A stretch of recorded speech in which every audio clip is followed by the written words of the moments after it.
Hello mga kamaster. Welcome back to our YouTube channel. By the way, this is Engineer Jiban Aiko Kalaki. At sa araw na to is magsasagot tayo ng mga past RME board examination questions. So, under the subject of technical subjects. Okay, for question number 1, blank can be generated. 1, electricity. 2, electrical energy. So, ano daw yung nag-generate? So, yung nag-generate natin is what we call the electrical energy. So, therefore, yung sagot natin dito is letter B, 2 only. So, electricity is the flow of electrons while yung electrical energy is the generated power or generated energy. Next, question number 2. The phenomenon or the phenomena whereby a circuit stores electrical energy is called blank. The phenomena whereby a circuit stores electrical energy is called the capacitance. So capacitance po yung nag-i-store ng electrical energy. Next, question number 3. A general term including materials, fittings, devices, appliances, fixtures, and apparatus, and the like used as a part or in connection with an electrical installation is blank.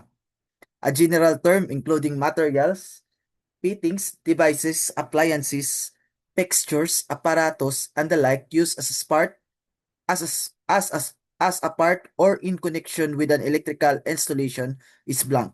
A. Premises wiring or system. B. Service equipment. C. Utilization equipment. D. Equipment.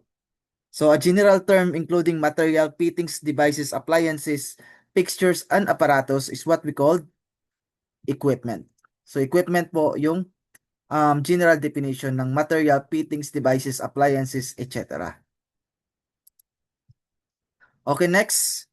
Question number 4. A switch intended for use in general distribution and branch circuits, it is rated in amperes and it is capable of interrupting its rated current at its rated voltage is a blank switch.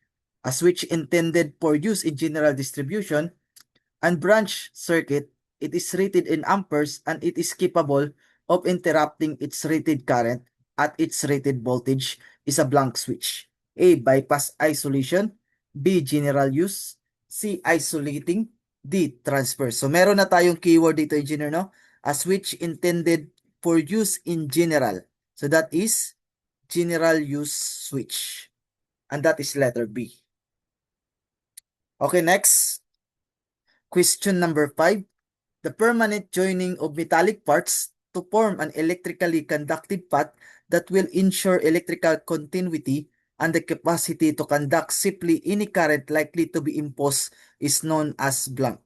The permanent joining of metallic parts to form an electrically conductive path that will ensure electrical continuity and the capacity to conduct simply any current likely to be imposed is known as blank.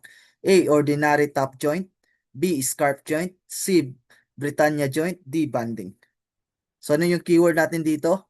Permanent joining of metallic parts to form an electrically conductive path. That is what we call banding. Letter D. Okay, next. Question number 6. An instrument that is used to measure the diameter of a wire or cable to the thousandth of an inch is a blank. An instrument that is used to measure the diameter of a wire or cable to thousandths of an inch is a blank. A. Galvanometer. B. Micrometer. C. Hydrometer. D. Roller. So, iisa-isahin po natin yung choices.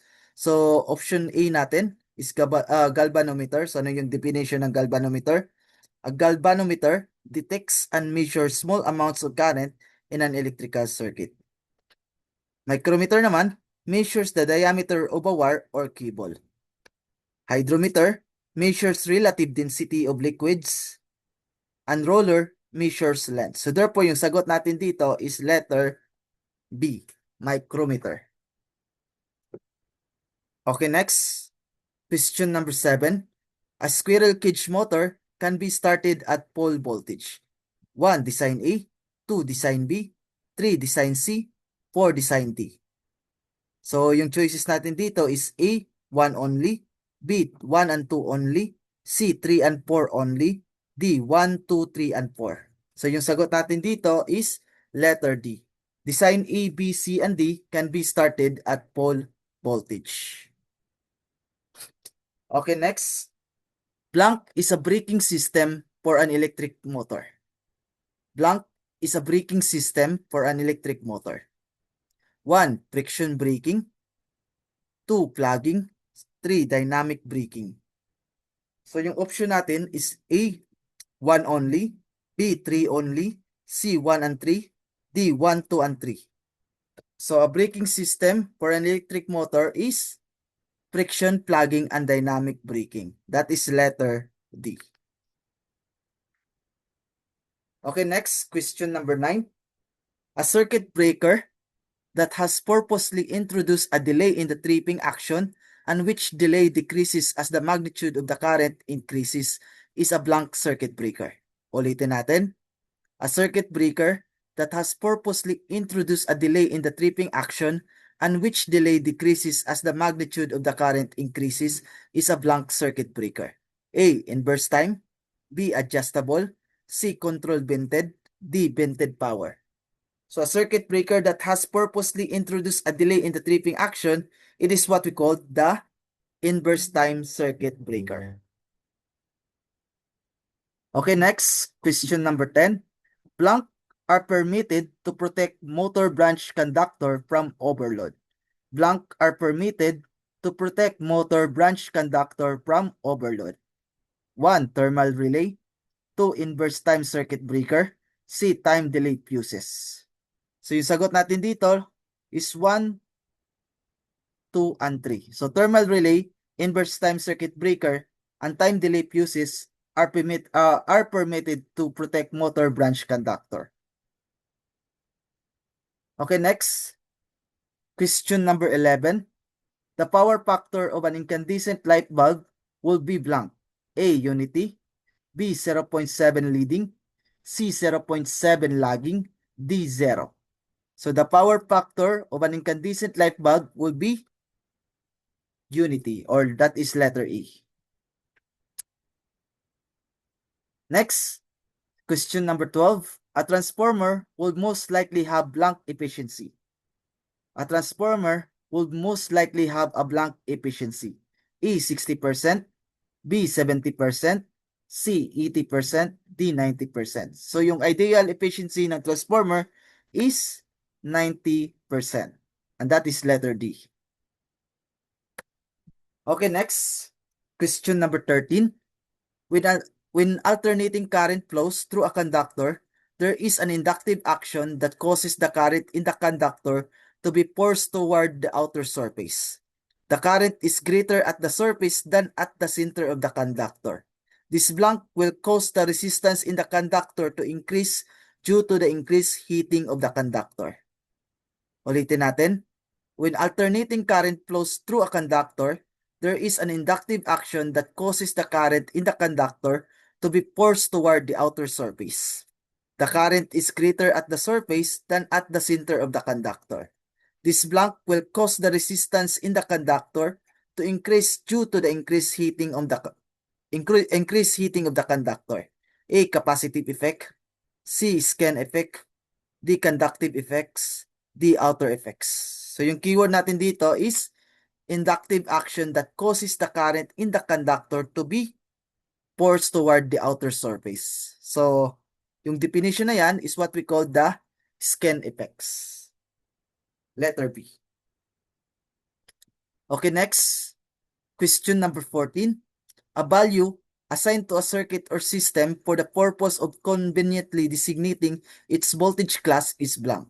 A value assigned to a circuit or system for the purpose of conveniently designating its voltage class is blank. A. Nominal voltage. B. Voltage to ground. C. Voltage of a circuit. D. Voltage current. So that is nominal voltage. Question number 15.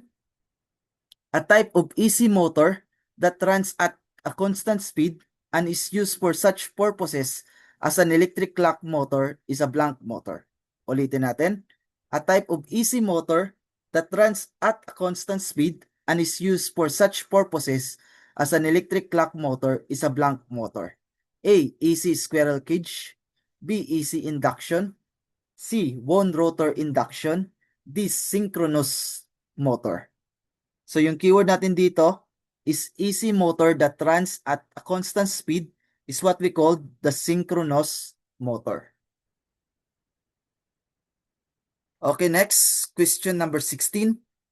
Blank is the resistance at the point of contact of two conductors or one conductor and another surface. Ulitin natin. Blank is the resistance at the point of contact of two conductors or one conductor and another surface. A. Resistance, conductor resistance. B. Contact resistance. C. Resistance per M per feet. D. Resistance per K per feet. So yung keyword natin dito is resistance at the point of contact. That is what we call the contact resistance. Contact resistance is the resistance at the point of contact. Okay, next, question number 17. A low power factor in an industrial plant is most likely caused by blank. A low power factor in an industrial plant is most likely caused by blank. A. Insufficient resistive loads. B. Insufficient inductive loads. C. Excessive resistive loads. D. Lack of synchronous condenser. So low power factor in an industrial plant is most likely caused by insufficient resistive loads.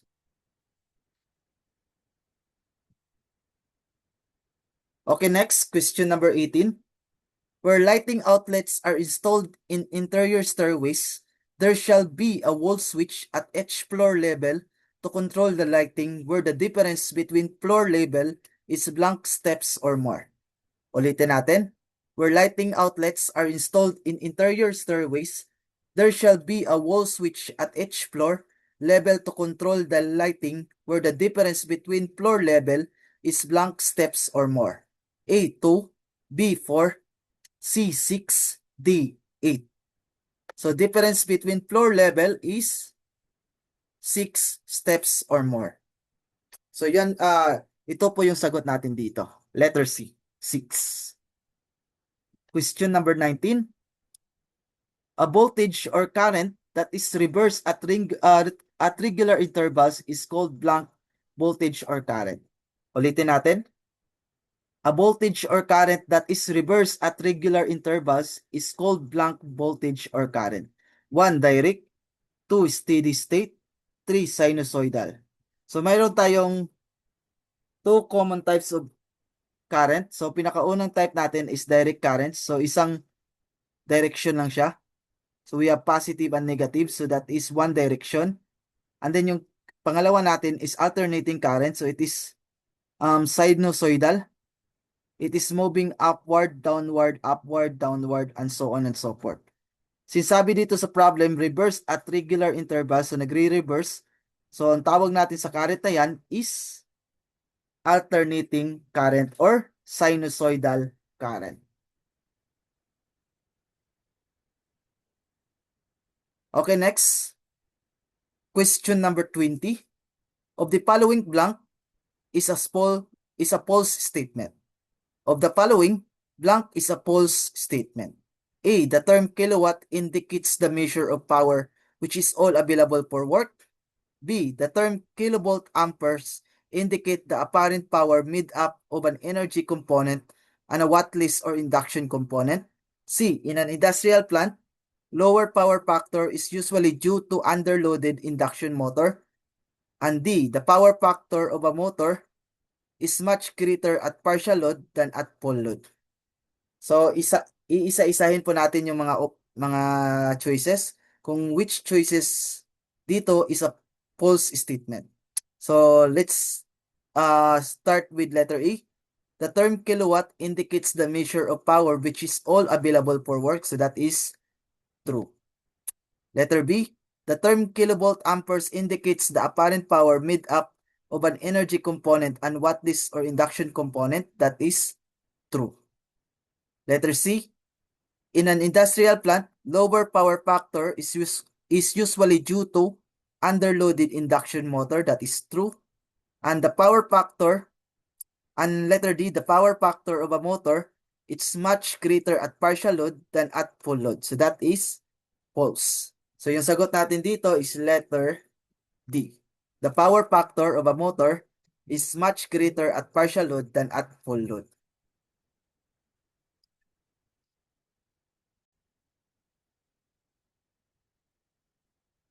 Okay, let's proceed with number 21. Question number 21. It is generally not good practice to supply lights and motors from the same circuit because blank. Ulitin natin.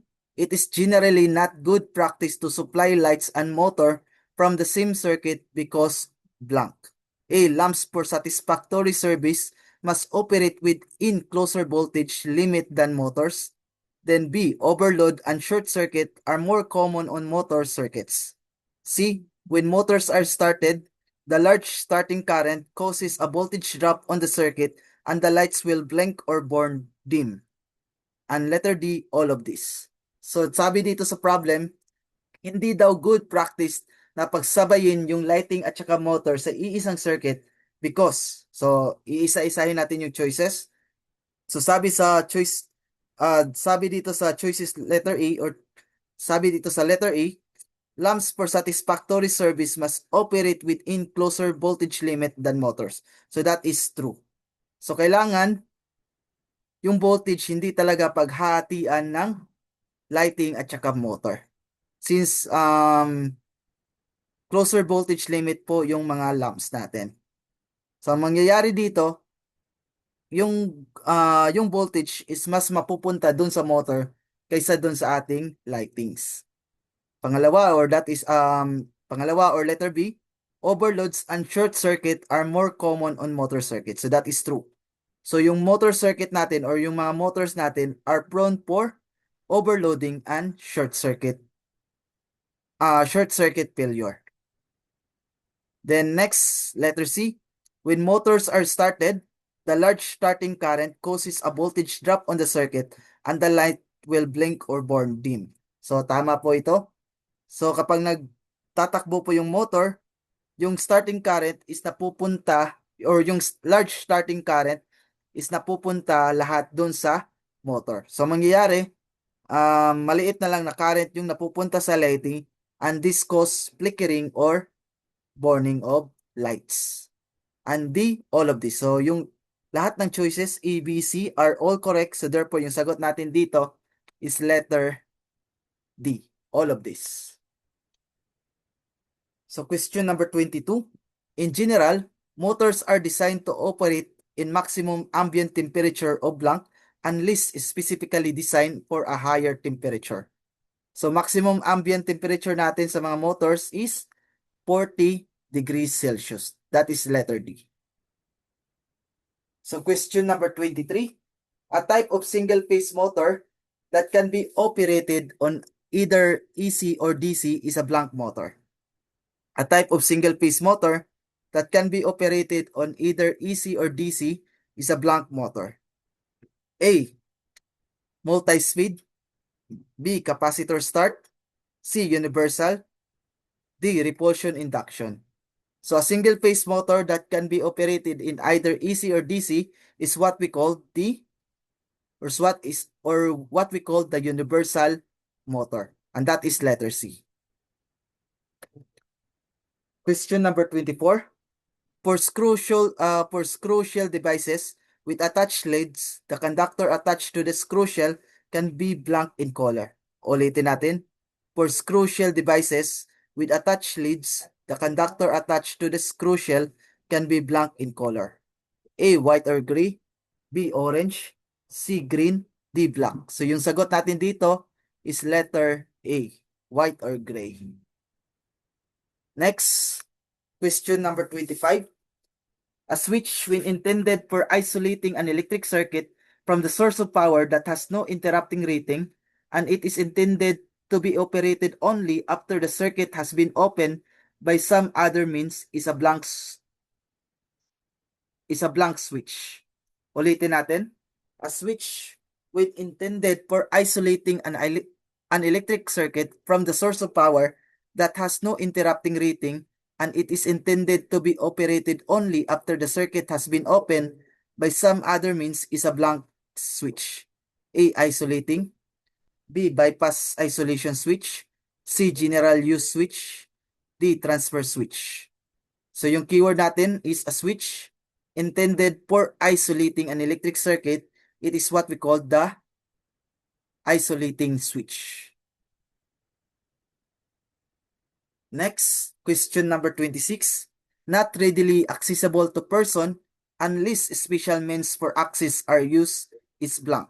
Not readily accessible to person unless special means for access are used is blank. A. Elevated. B. Guarded. C. Isolated. D. Listed. So ano yung keyword natin? Not readily accessible to person unless by means of special access. So that is what we call isolated area or isolated. Question number 27. After cutting conduit, to remove the route edges on both ends, the conduit ends should be blank. Ulitin natin. After cutting conduit, to remove the rough edges on both ends, the conduit ends should be blank. A. Sanded. B. Chipped. C. Burnish. D. Ground. So yung sagot natin dito is burnish. Question number 28. The instrument used to indicate phase relation between current and voltage is the blank. Ulitin natin. The instrument used to indicate phase relationship between current and voltage is the blank. A. Meter. B. Power factor meter. C. Voltmeter. D. Galvanometer. So isa-isahin po natin yung mga choices. So first is meter. Meter is used to measure insulation resistance. Next is power factor meter, used to measure power factor. Next, voltmeter measures voltage, and galvanometer detects and measures small amounts of current in an electric circuit. So yung sagot natin dito is power factor meter. Letter B. Question number 29. To calculate the BE or volt ampere, one needs to know the blank. To calculate the BE, one needs to know the blank. A. Voltage and current. B. Impedance and conductance. C. Resistance and impedance. D. Ohms and resistance. So ito yung formula ng pag-solve ng apparent power. So for single phase, apparent power or S is equal to voltage times current. At kapag three-phase system naman, apparent power is equal to square root of 3 times voltage times current. So, sa dalawang formula na to, ang common nila is mayroong voltage at saka current. So therefore, ang kakailanganin natin para ma-solve natin yung apparent power is voltage and current. That is letter A. Okay, next. Question number 30. You have an adjustable trip coil rated at 5 amps on a 200 amp switch. If you want to switch to trip at 120 amps, the trip coil should be set at blank. Ulitin natin. You have an adjustable trip coil rated at 5 amps on a 200 amp switch. If you want to switch to trip at 120 amps, the trip coil should be set at blank. So mayroon tayong formula dito. Current trip over current at the switch is equal to current trip over current at the switch. So first situation natin is meron tayong 5 ampere trip coil over the 200 ampere switch is equal to ano natin na trip coil number 2 all over 120 amp switch. So therefore, I trip 2 natin is equal to 5 over 200 times 120. So cross multiply lang natin to. So 5 over 200 times 120.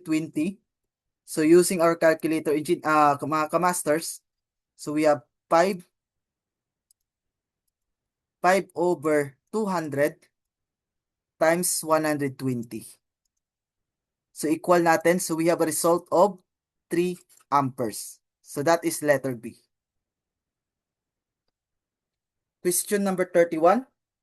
When an ammeter is disconnected from an in-service current transformer, the secondary terminals of the current transformer must be blank. Ulitin natin. When an ammeter is disconnected from an in-service current transformer, the secondary terminals of the current transformer must be blank. A. Shorted. B. Open. C. Disconnected. D. Grounded. So yung sagot natin dito is letter A. Shorted. Okay, next. Question number 32. Reactance will cause the current in a circuit to vary only when blank. Reactance will cause the current in a circuit to vary only when blank. A. AC current flows. B. DC current flows. C. There is no resistance in the circuit. Letter D. There is a resistance in the circuit.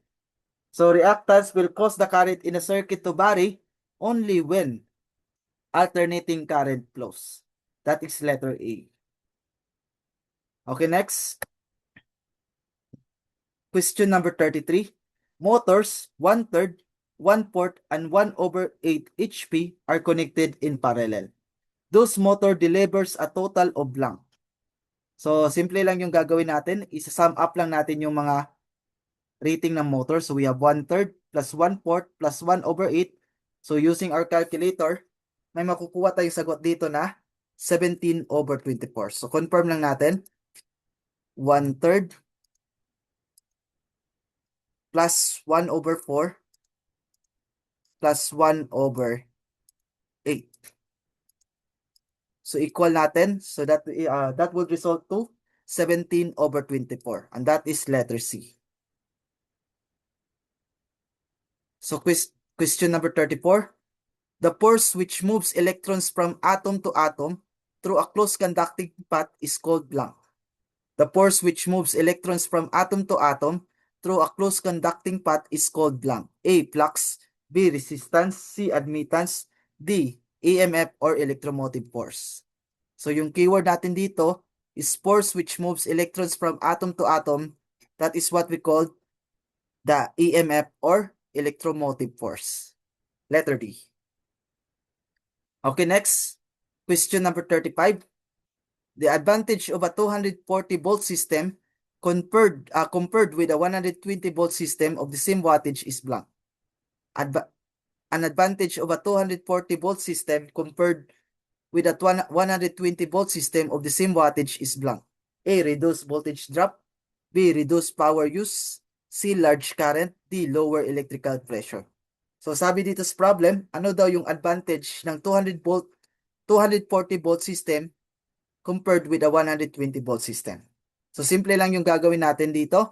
Mag-a-assume tayo ng same wattage which is 100 watts. After that, i-calculate natin yung resistance.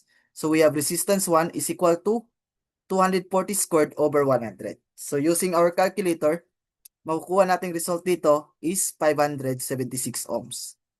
The next, for 120, so that would be 120 squared over 100, that would result to 144 ohms. So for 240 volt system, since mas mataas yung kanyang resistance, mas mababa yung kanyang line current. So therefore, mas mababa yung kanyang voltage drop. So 144 ohms naman or 120 volt system, since mas maliit yung resistance niya, mas malaki yung kanyang line current. So therefore, mas mataas yung kanyang voltage drop. So to summarize the explanation, yung advantage ng 240 volt system compared with 120 volt system is mas marireduce niya yung voltage drop. Okay, next, question number 36. A resistor has an indicated tolerance error of 10%. With a value of 1,000 ohms, the minimum resistance the resistor may have is blank. So, meron daw tayong resistor na 1,000 ohms. Tapos, yung tolerance error niya is 10%. So, ano daw yung magiging minimum resistance ng resistor? So, simple lang yung gagawin natin. So, we have 1,000. And then, yung 1,000, i-multiply natin doon sa ating percent or tolerance error na 0.1. So, we have 1,000 minus 0.1 times 1,000. That would result to 900 ohms. So, ito na yung ating minimum resistance. So, kung maximum resistance naman yung hinahanap, So yung minus, gagawin lang natin ng plus. So we have 1,000 plus yung tolerance error natin na 0.1 times 1,000. So that would be 1,100 ohms. But since minimum resistance yung hinahanap sa problem, so yung sagot natin dito is letter D, 900 ohms. So last question. A transformer has a primary voltage of 120 volts and a secondary voltage of 480 volts. If there are 40 turns on the primary, the secondary contains blank. So mayroon tayong formula dito, dito mga kamaster. So voltage at the primary over voltage at the secondary is equal to the number of turns in the primary over the number of turns on the secondary. So yung primary voltage natin is 120. So palitan natin yung B1 ng 120. Over the secondary voltage natin ng 480. So palitan natin yung B2 ng 480. Equal to the primary turns natin na 40 over sa ano natin na secondary turns. So using the cross multiplication, so we have N2 is equal to 40 times 480 over 120. So using your calculator mga kamaster, so 40 times 480 divided by 120, so equal natin. So we have a result of 160 turns, and that is letter T. So dito na magtatapos yung ating discussion. I hope may natutunan kayo sa araw na to. And huwag nyo rin kalimutan mag-share, like, at subscribe sa ating YouTube channel para mas marami pa po tayong ma-reach at matulungan ng mga aspiring RMA board exam takers. So, yun lang. Maraming salamat sa panonood and see you next time. God bless us all.